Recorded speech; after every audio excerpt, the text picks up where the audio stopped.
জীবন মানেই তো মানুষ যন্ত্রণা। গানের কলির মতোই এখন যন্ত্রণাময় জীবন এই শিল্পীর। অন্যের কাঁধে ভর করে চলাচল করেন জনপ্রিয় বাউল শিল্পী সালাম সরকার।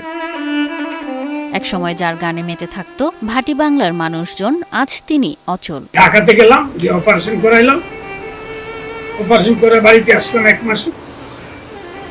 এক মাস পর বাড়িতে আসার পর পাও ইনফেকশন হয়ে যায়। কি সুন্দর এক গানের পাখি, মন নিয়ে সে খেলা করে। জীবন মানেই তো যন্ত্রণা, এসব গান সহ এই শিল্পীর রয়েছে অনেক জনপ্রিয় গান, রয়েছে অনেক ভক্ত। আমার তার কাছে এই মিনতি। চিকিৎসা করতে না পেরে সারাদিন বিছানায় শুয়ে দিন কাটছে সালামের। বিছানা প্রায় 2 মাসের উপরে। গানের পাখি সালামের চিকিৎসা সম্ভব হলেও অর্থের অভাবে উন্নত সেবা পাননি। তবুও আক্ষেপ নেই এ গুণী শিল্পীর।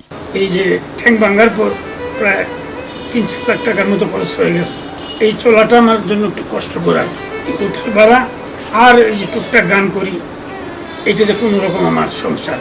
1967 সালের 4 আগস্ট নেত্রকোনার মদন উপজেলার জয়পাশা গ্রামে জন্ম নেওয়া সালাম সরকার দীর্ঘদিন ধরে নেত্রকোনার কেন্দুয়া পৌর শহরের একটি পুরনো ঘরে স্ত্রীর সঙ্গে বসবাস করছেন। সুখ দুঃখ ও ভালোবাসার মধ্যে 35 বছর পার করেছেন এ দম্পতি। 35 বছর কাটাইছি, যন্ত্রণাও ভালোবাসো দুটোটা নিয়ে কাটাইছি। একতরফা তো আর টাকা যায় না। 2 ছেলে লেখাপড়া করতেছে, এক ছেলে সে লেখাপড়া করে না, কিছুদিন লেখাপড়া করে মেট্রিক পর্যন্ত লেখাপড়া করে সে এখন বিয়ে শাদী করে আছে। আর 2 ছেলে পড়তেছে কলেজে। তো এদেরকে পড়ানো এবং পরিবারকে নিয়ে চলাটা আমার জন্য একটু কষ্টকর। সালাম সরকার নেত্রকোনা ও আশপাশ এলাকার সবচেয়ে জনপ্রিয় বাউল শিল্পী। আমার বাগনা থেকে নাপদ নাই সেখানে। বাগনা তো অসুস্থ, আমি তারে ঢাকা চিকিৎসা করছি, ব্যান্ডেজ করে দিছে।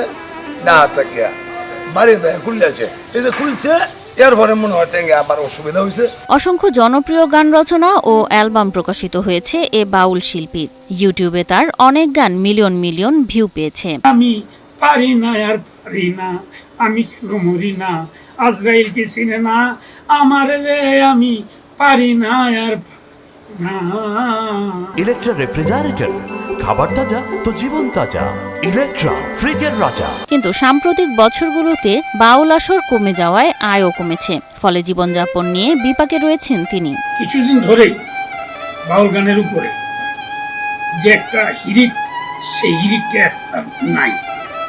এটার কারণ হলো নানান ধরনের মেয়ে শিল্পী যারা এই 2-10টা গান শিখে মার্কেটে বাড়িয়েছে, যে কারণে বাউল গান সত্যিকারের যারা বাউল তাদের প্রভাবটা আস্তে আস্তে কমে গেছে বললেই হয়। সরকারি বেসরকারি সহায়তার আবেদন জানিয়েছেন সালাম সরকার ও তার পরিবার। সরকার যদি আমাদের মতো মানুষকে দেখে, তাহলে আমরা যেমন পরিবার বাচ্চা কাচ্চা নিয়ে ভালোভাবে চলতে পারি।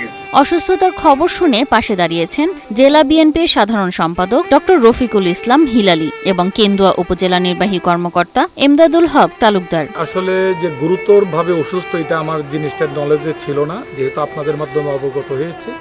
অবশ্যই ব্যক্তিগতভাবে আমি খোঁজ খবর নেব, অবশ্যই তার পাশে দাঁড়াবো, কারণ এই বাউল শিল্পী সালাম সারা বাংলাদেশে একটা পরিচিত মুখ এবং আমাদের কেন্দ্রকে অনেকটাই পরিচিত করেছে তার গানের মাধ্যমে। তো এই ধরনের একজন শিল্পী অসুস্থ, যদি অর্থের অভাবে চিকিৎসা ব্যাহত হয়, সেটা অবশ্যই আমরা তার পাশে থাকবো, তার পরিবারের পাশে থাকবো।